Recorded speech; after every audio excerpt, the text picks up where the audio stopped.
Kaya bear with me. Bear with me, okay. So, noong mga nakaraang araw, may isang makulit na bata na chat sa akin. Sabi niya, huwag ko daw nang papaiyakin sa magiging mensahe ko sa linggong ito. Kasi nung nakaraang linggo daw, umiyak daw siya sa mensahe ng LM Jerome. Kung sino man yun, tumawa ka na. Nasa harapan.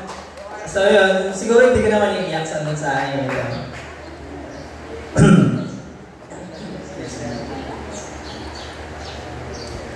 Pero bago po ang lahat, tayo po muna ay manalangin. Aming Diyos na makapangyarihan sa lahat, Panginoon, patuloy namin ang hinihingi ang inyong pagsama sa amin sa muli namin na pagtitipon-tipuan para sa gawain ito. Ang Diyos, hinalangin ko, Panginoon, na nawa kayo ang maging gabay ko at gamitin niyo po ang inyong lingkod upang maipahayag ang mga mensahe na nais mong maibahagi sa lahat ng nandito ngayon sa mga isang bahay ng Panginoon. At nawa Panginoon ito ay maging gabay sa amin, maging paalala sa amin upang mamuhay ng naayon sa inyong Panginoon. Ito aming dalangin sa pangalan ng aming Panginoon Jesus. Amen. So, ngayon po ay ang ika-12 linggo ng pagkatapos ng Pentecostes at pinagdiriwang natin ang linggo ng Kabataan or Youth Sunday at ang Healing Sunday. So, actually yung binigay kong, yung naibigay na resources or batayang talata or resources para sa preach ngayon ay though kasama din naman sa reading, sa linggong ito ay medyo naiba lamang sa kung ano yung nabasa natin kanina, which is ang tungkol sa pagiging tinapay ng buhay ng Diyos. So, uusog lang tayo, lilihis lang tayo ng konti. Ang pag-aaralan naman po natin or ang ibabahagi ko naman po sa linggong ito ay ang pag-ibig ng Diyos. Pag-ibig ng Diyos sa mga buhay natin. Kaya po nakapula ako ngayon. Kasi pag-ibig po yung pag-uusapan natin. At dahil po Youth Sunday ngayon, doon tayo sa pag-ibig kasi sumisigla yung mga yung pag-ibig yung pinag-uusapan. Dahil yung mga nakapula dyan.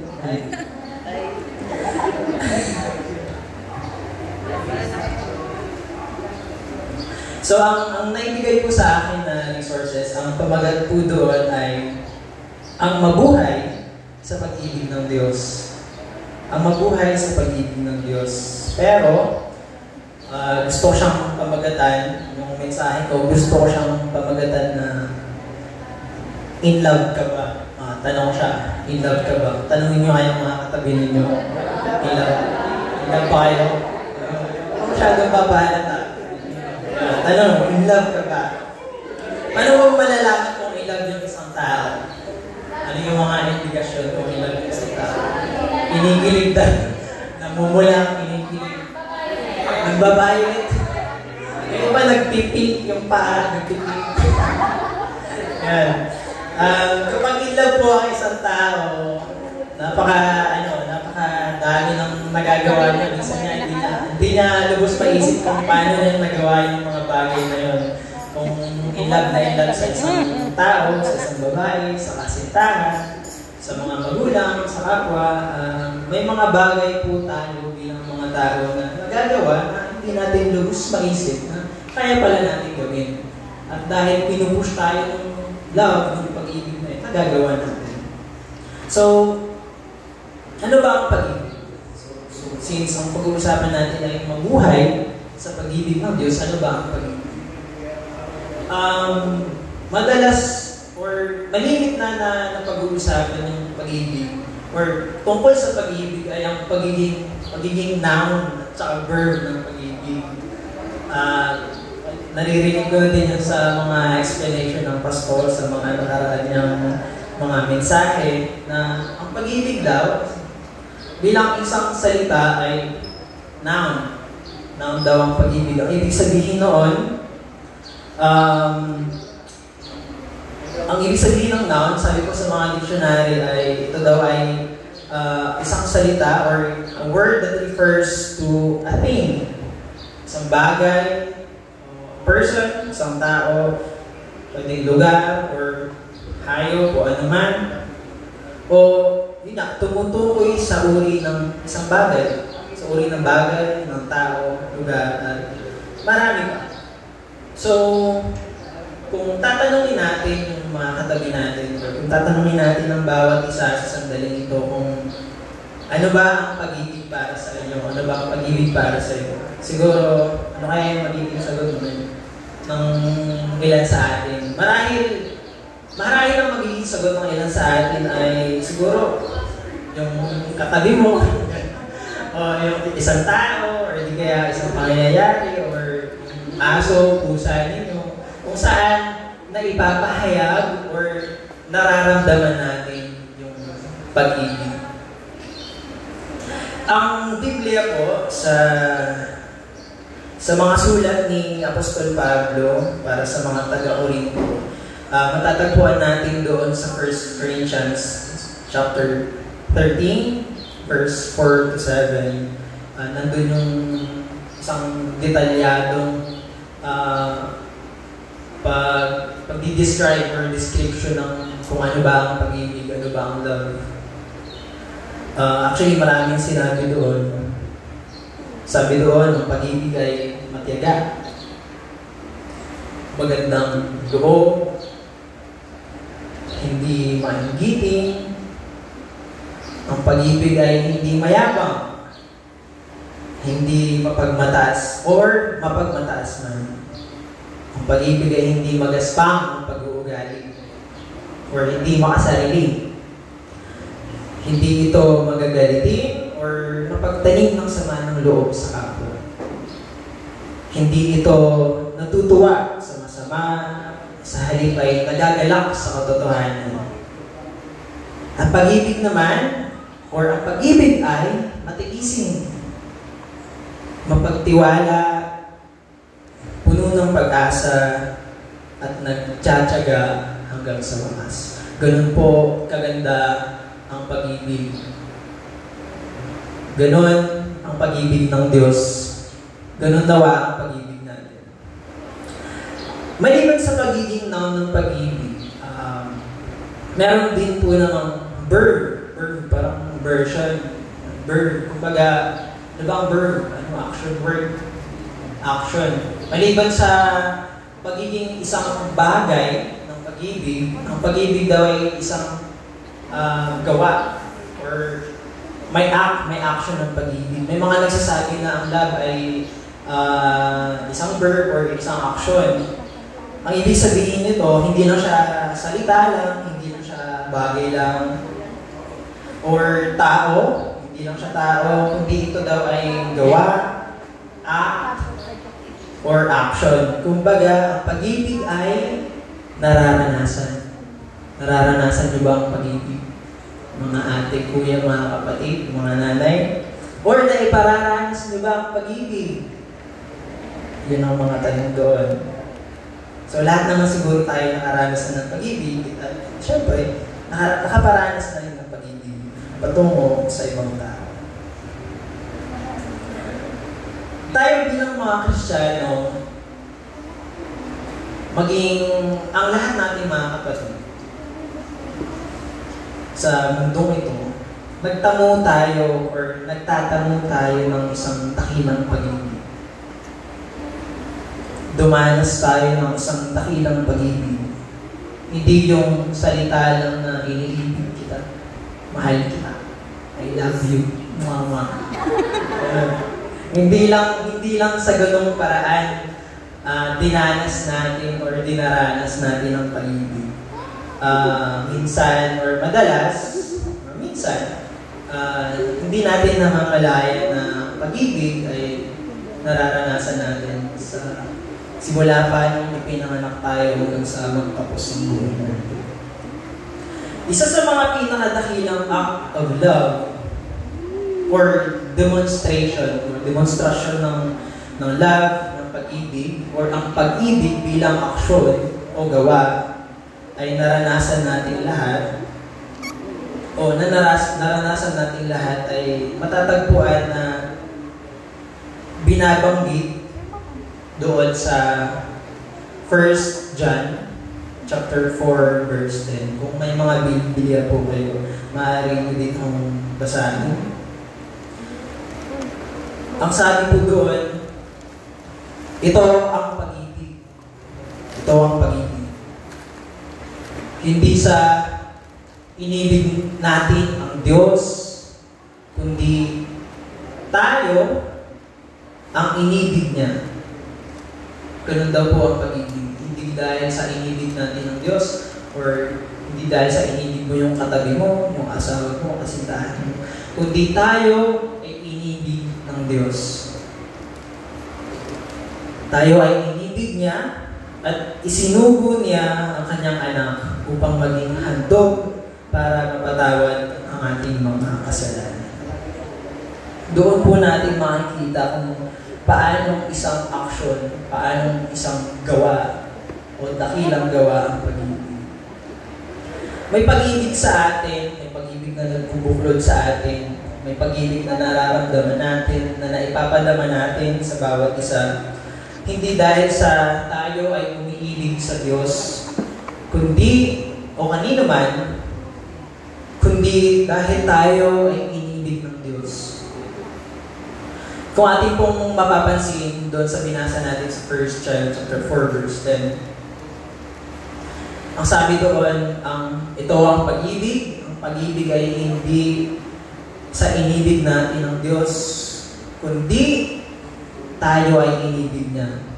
Pero hindi doon nagtatapos. Hindi sa kundi tayo ay inibig niya. Kasi, kumbaga, ano lang yun sinabi lang.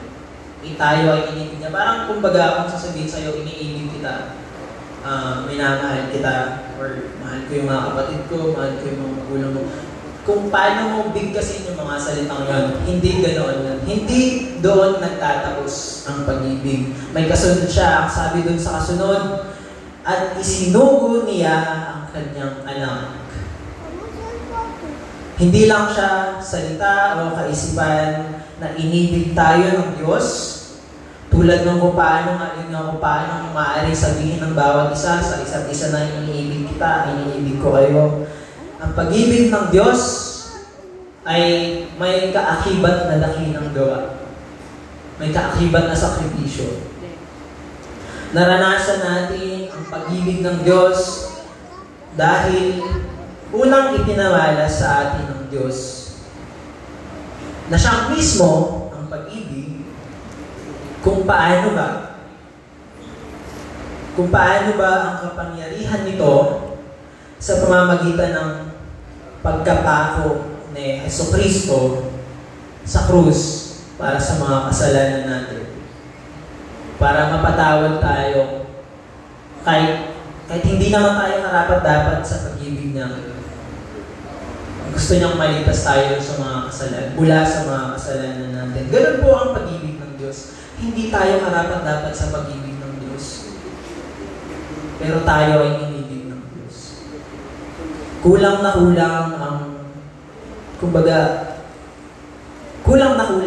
pag-ibig na ipapahayag natin kung ikukumpara sa kung paano ang pag-ibig ng Diyos ay kanyang ibinuhos sa atin. Kung paano ang anak niya, kung paano ang Panginoong Hesus ay nabayubay sa krus para sa mga kasalanan natin. Ganun po ang pag-ibig. Ganun po ang pag-ibig ng Diyos. Kaya sa mga kapwa ko kabataan dyan, mga siwayan dyan, huwag kayo malilito sa pag-ibig o sa kilig lang. Huwag kayo malilito dun. Dapat magpapako muna sa cross bago talagang iniibig kayo. Pag di nagpapako sa cross, huwag sagutin. Joke lang.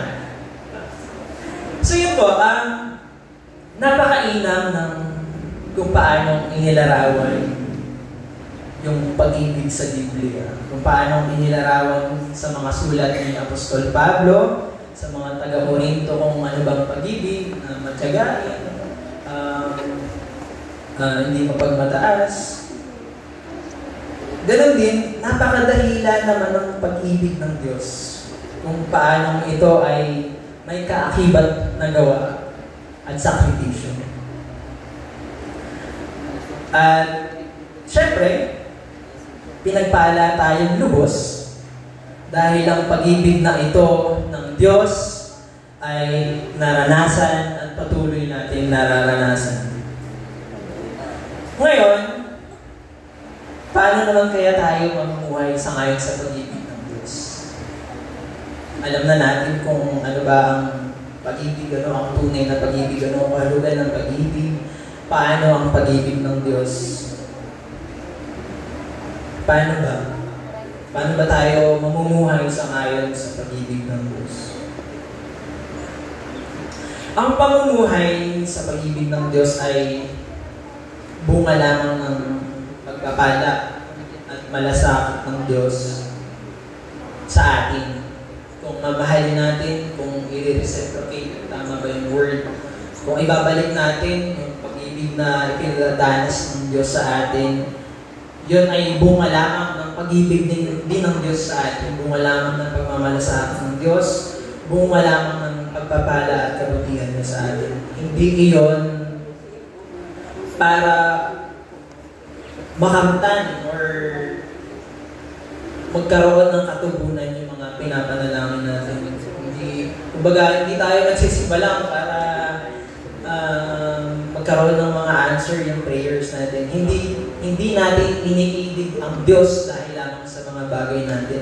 At bagay na yun at lalong hindi dapat natin ibigin or gumawa ng may pag-ibig dahil lamang sa mga bagay na yun.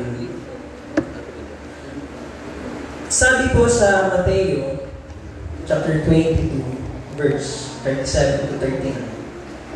Mababasa natin doon ang pinakatahilang utos ng Diyos. Sabi doon, sumagot si Jesus, ibigin mo ang Panginoong mong Diyos ng buong puso, buong kaluluwa mo, at buong pag-iisip mo. Ito ang pinakamahalagang utos. Ito naman ang pangalawa. Ibigin mo ang iyong kapwa gaya ng pag-ibig sa iyong sarili. So, paano nga ba mamuhay?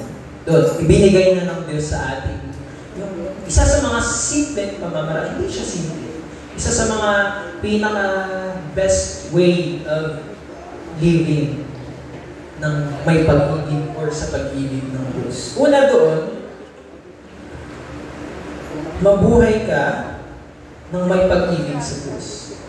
Inibig ka ng Diyos, sa gayon ay mabuhay ka ng umiibig sa Diyos, ng may pag-ibig sa Diyos. Ang dali lang sabihin, diba? Ang dali lang sabihin na, okay Lord, mamumuhay ako ayon sa pag-ibig mo. Hindi na po ako malilate dahil iniibig mo ako. Yung pag-ibig ko, ipapahayag ko sa hindi pag-ibig. Ipapahayag ko sa pagiging kagamit-gamit sa simbahan. Madali lang po sabihin ng mga bagay na yun. Madali lang bigkasin yung napakagandang mga salita patungkol sa pag-ibig sa Diyos. Pagpapahayag ng pag-ibig. Madali lang isipin. Pero, tulad niya ng palaging naririnig nyo, syempre, mahirap gawin. Pag madaling sabihin, madaling isipin, matik, mahirap gawin. Mahirap gawin dahil sa mundong bagsak na sa kasalanan. Mahirap dahil tayo ay mga Kristiyano at ang Kristiyano or ang buhay Kristiyano ay isang pakikibaka. Hindi siya ganun kadali. Alam na po natin lahat ito. Ito ay paalala lamang. Nawa, ang mamuhay sa pag-ibig ng Diyos ay hindi lamang po sa loob ng ating bahay-sambahan, hindi lamang sa mga gawain natin sa simbahan, nagtatapos. Nawa pati sa tahanan, sa trabaho, sa tuwing tayo'y nag-iisa, o sa tuwing marami tayong kasama. Sa mga kabataan, dahil Big Sunday ngayon, naway kung gaanong ka-updated kayo sa mga crush ninyo, ay ganun din kayo ka-updated sa mga salita ng Diyos. Diba? Naway kung gaanong kaingay yung mga GC ninyo. O yung mga combo nyo or conversation with crush ay ganun din kasigasig na makausap ang Diyos. Diba mga CYF? Naway kung gaano kasipag na magbuklat ng libro sa school o ng cellphone sa bahay para mag-TikTok ay hindi nawawaglit sa tabi yung mga Biblia ninyong bigay pa naman ni Ninong at Ninang. At ganun din naman, kung gaano syempre kayong kasipag sa church at napakagaling kumanta, napakagaling tumugtog, sumayaw, nawa ay ganun din kaganda yung punas niyo dun sa plato, sa sponge dun sa bahay. Ganun din sana kaganda yung paglalaban niyo ng damit. Ganun din sana kasipag sundin si nanay at si tatay mga CYF. Sa lahat ng bagay, sa mga pinakasimpleng paraan, gumawa po tayo ng may pag-ibig. Dahil ang pag-ibig, ang Diyos ay pag-ibig, maging kasama natin ang Diyos palagi sa pamamagitan ng paggawa ng pag-ibig. Mamuhay tayo sa pag-ibig ng Diyos. Tulad ng kung ano yung sinasabi sa 1 Corinthians chapter 16 verse 14, sabi doon, gawin ninyo lahat ng bagay ng may pag-ibig. Kung ang pag-ibig ang Diyos, gawin nyo lahat ng bagay ng may Diyos. Gawin nyo lahat ng bagay na kasama ang Diyos. Ganun po ang isa sa mga paraan na pinapakita ng Diyos kung paano ba mamuhay ng may pag-ibig sa Diyos o mamuhay sa pag-ibig ng Diyos. Isa rin sa mga nabanggit doon sa Mateo chapter 22, verse 34, 39, 37 to 39, ay ang mabuhay na may pag-ibig din naman sa sarili. Hindi naman lingid sa kaalaman ng iba na may kanya-kanya din naman tayong mga dinadanas. Kanya-kanya tayong mga pagsubok na sinusuong, may kanya-kanya tayong, kumbaga, may mga demons inside us. May mga isipin, problema, mga burden. Naway, hindi rin naman natin pagkaitan ng mga sarili natin sa pag-ibig ng Diyos at sa pag-ibig ng malanis na sa sarili niyo. Kung paano ang binanggit doon sa Mateo, ibigin mo ang iyong kapwa gaya ng iyong pag-ibig sa iyong sarili. Kasi ang pangatlo po doon ay, syempre, ang mamuhay na may pag-ibig sa kapwa. Paano mo naman susundin yung utos ng Diyos na ibigin ang iyong kapwa katulad ng pag-ibig mo sa iyong sarili kung hindi mo rin naman iibigin ang sarili mo mismo?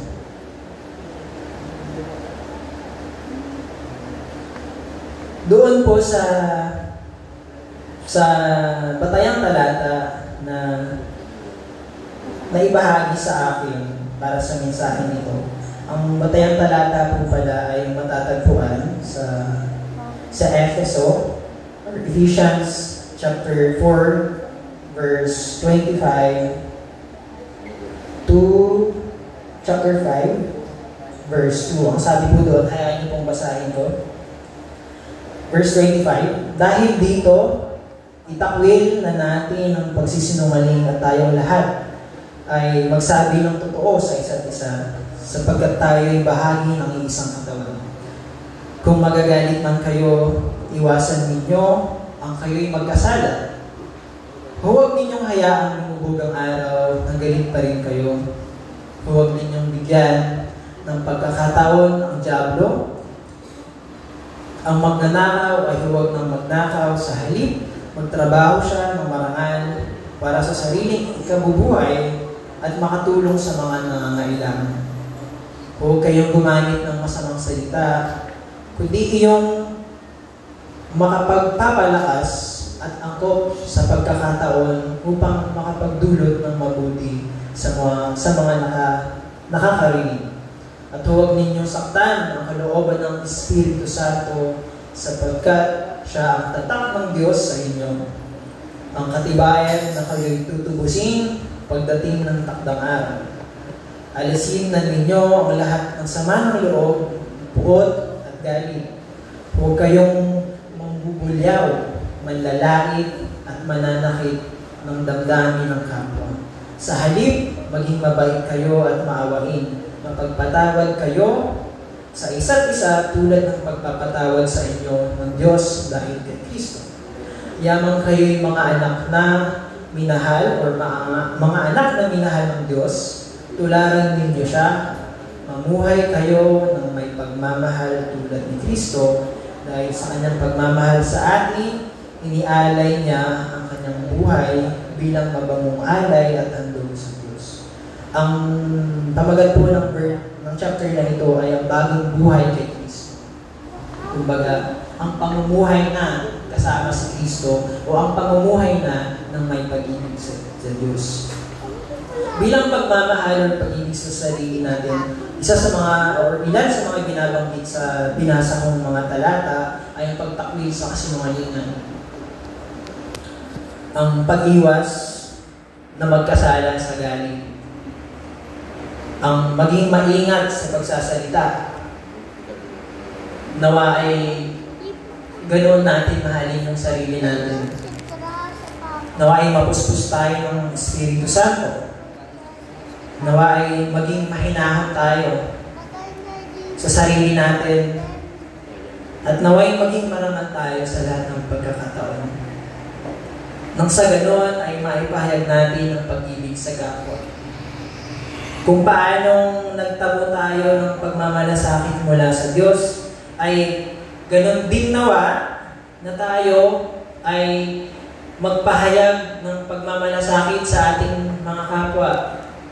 Kung paanong ang dakilang pag-ibig ng Diyos ay naranasan natin, ganon din nawa ang pag-ibig na ibahagi natin sa ating kapwa. Kung paano ang magandang balita ng pagliligtas ay naririnig natin araw-araw, linggo-linggo, nababasa natin gabi-gabi, ganon din nawa ang gawin natin or ipakranas natin sa ating mga kapatid. Hindi lamang po sa simbahan, hindi lamang po sa mga tahanan, maging sa mga tahanan din ninyo, kundi sa bawat sino man na nakakasalamuhan nyo sa araw-araw na pamumuhay. Magkaroon po tayo ng malasakit sa kapwa natin. Ang Diyos po, ibinigay niya ang kanyang kaisa-isang anak para maipadama yung pag-ibig sa atin, maligtas tayo sa kasalanan. Ano ba naman yung magkaroon ka man ng kaunting malasakit sa kapwa? Nang sa ganun, maramdaman ng nila na may Diyos na nagmahal sa inyo at handa rin magmahal sa kanila. Naway maging daluyan tayo ng pag-ibig ng Diyos para sa ating mga kapwa. Simple, tumulong tayo sa kapwa. Tumulong, magbigay sa kapwa. Sa mga simpleng paraan lang, lalo na sa mga kabataan. Iwaksin mo yung sama ng loob, yung puot at galit, tulad ng sinasabi doon sa mga talata.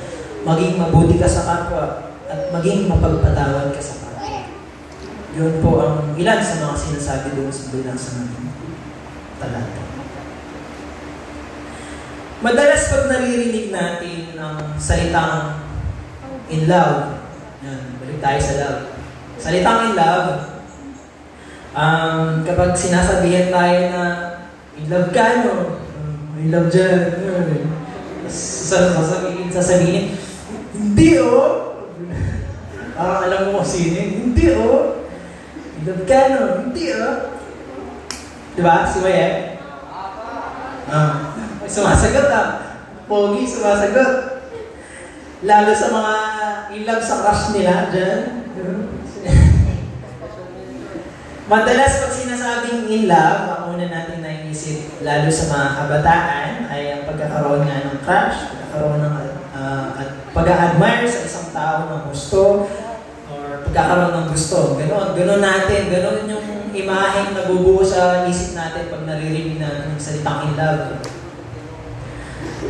Para naman sa mga nakatatanda, siguro patungkol naman dun sa pag-iibigan ng asawa nyo, ng mag-asawa or magkasintahan.